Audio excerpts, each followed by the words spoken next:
Bonjour, je me présente Yannick Seyer. Bienvenue dans ces activités de mémorisation où aujourd'hui je voudrais vous parler de la prise de notes rapide. Cette prise de notes rapide peut être utilisée pour condenser une phrase, ceci dans un carnet, afin d'être vue lors d'une révision rapide. Ou encore de prendre des notes pertinentes dans un cours sans lâcher l'attention du fil d'Ariane entre vous et votre professeur ou votre interlocuteur lors d'une réunion. Dans une réunion, ou mieux encore dans un cours, une prise de notes ne consiste pas à prendre tout le cours en entier, car dans ce cas, vous perdriez un temps précieux à recoller les morceaux et d'en comprendre le sens. Ici, l'essence même vous aurait permis de mémoriser par association d'idées en écoutant simplement le prof ou votre interlocuteur.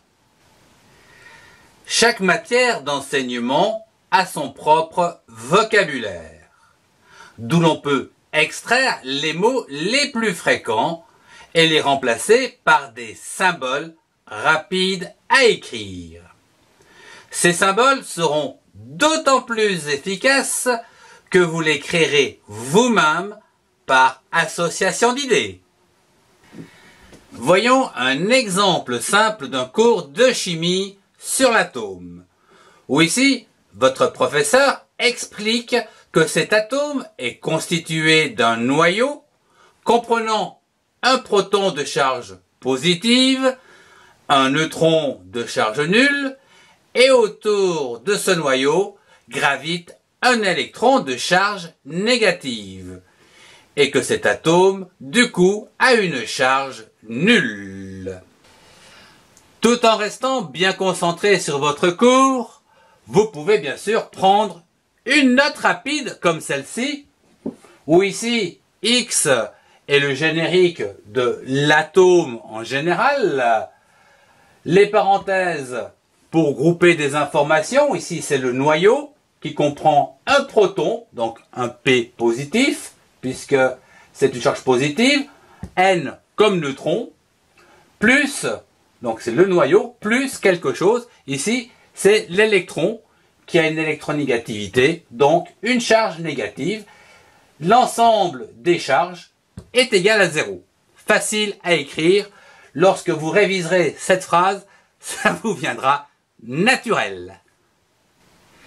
Après le cours, je vous conseille de relire vos notes et d'y ajouter un petit dessin que vous mettrez dans votre carnet de révision en vue de faire des révisions dans 24 heures, puis dans une semaine, et au moins une fois par mois, comme nous l'avons vu dans le cours sur la courbe de l'oubli. Voyons un autre exemple de prise de notes, cette fois-ci dans un cours informatique où votre professeur vous propose de copier un mot d'un endroit vers un autre dans un traitement de texte, par exemple.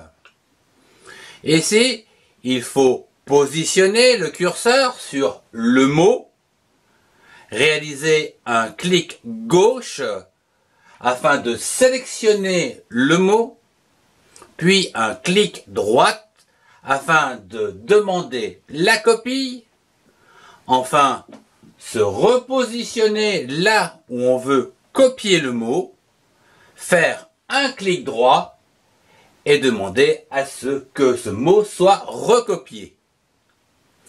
Voyons comment écrire ce cours en prise de notes rapide. En informatique, on se sert fréquemment du positionnement que l'on peut voir sur l'écran sous forme d'un symbole plus, que j'ai repris ici pour une copie. On va se positionner, on va faire un plus. Après, nous parlons d'un clic gauche. Un clic gauche, c'est la lettre C et pour dire que ça va à gauche, j'ai fait un C avec une flèche vers la gauche. Positionnement, clic gauche. Après, c'est une sélection. Je sélectionne donc une zone. Une zone, je peux la représenter par un rectangle. C'est pourquoi j'ai donc marqué plus C vers la gauche et le rectangle. Une fois que nous avons sélectionné le mot, eh bien, nous voulons le copier. Donc, clic droit, donc c'est un petit C avec la flèche vers la droite, et puis C comme copie. Nous avons donc résumé comment copier un mot, disons le sélectionner, en vue de sa copie dans un endroit différent. Il va falloir se repositionner. Deuxième partie, on se repositionne, on reprend toujours le petit plus, puis le clic droit, donc c'est un C avec une flèche vers la droite, et ici un V pour dire qu'on va le vider. Et voilà donc, schématiquement, ou du moins avec des symboles, comment représenter donc ces actions. Après ce cours, je vous conseille d'écrire ce résumé que nous venons de réaliser, ainsi qu'un petit dessin dans votre carnet de révision. Ceci afin que vous puissiez réviser dans les 24 heures, puis dans une semaine, et au moins une fois par mois, pour bien conserver sa mémorisation, comme nous l'avons vu dans le cours de la courbe de l'oubli. Nous verrons des cas concrets dans les cours avancés. En attendant, je vous remercie de votre attention. Si vous avez aimé, mettez un pouce et bien sûr, partagez cette vidéo. Retrouvez mes cours dans les playlists qui s'affichent. Au revoir et à très bientôt.